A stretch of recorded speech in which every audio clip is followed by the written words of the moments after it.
quick little backstory on Solana.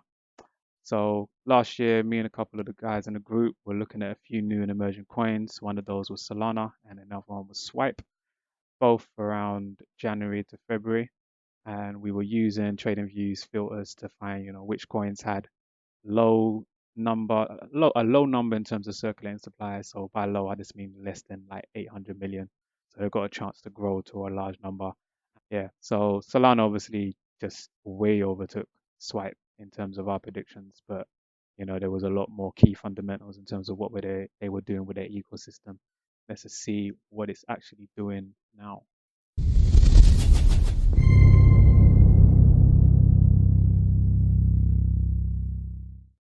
Not much data on the chart still, as it is a very new coin in terms of just investing in general. We've only got like 2 years worth of data because it's been around for 2 years.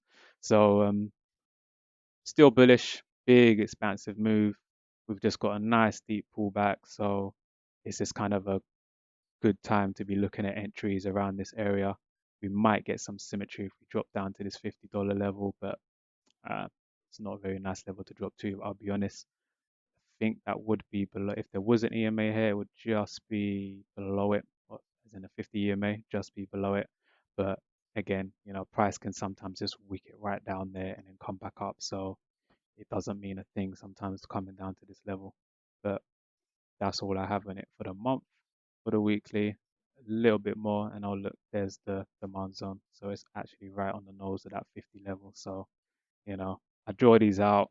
I don't always expect price to come to it, but sometimes price does get to that level, and then you're like, okay, now I'm ready. So let me put my plan C in action.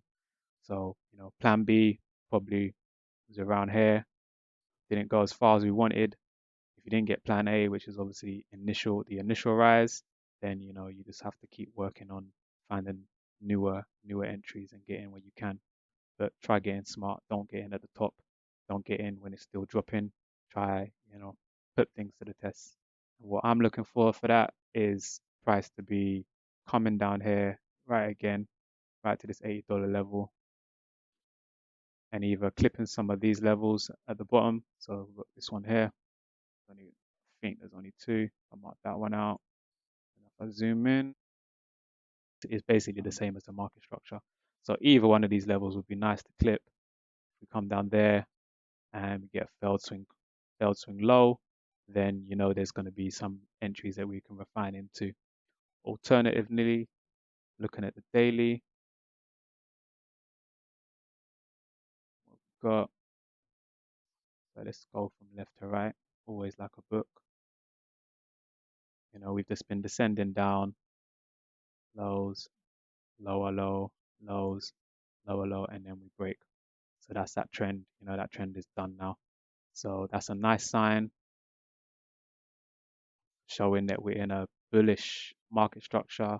We haven't got a daily uptrend, but we have broken the daily downtrend. So now we're looking at, is price gonna continue or start a trend by either pulling back at this level or making an equal low, or coming around here at least, not closing and not breaking this low. We don't really want to break this low because that would end this potential baby trend that could form.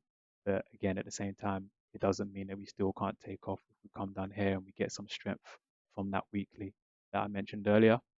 But at least on the daily side of things,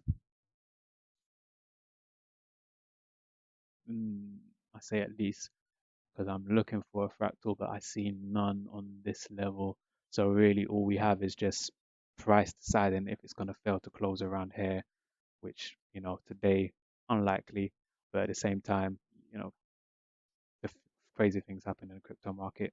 Also, we do just have the fact that it could come into this zone right there.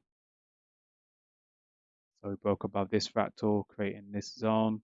So it's very near the bottom, the $90 range.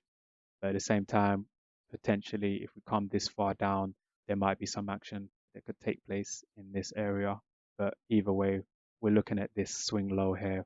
We like to see it held intact to show that yeah, we can continue this trend upwards. Otherwise, we're going to be looking for potential buys and support.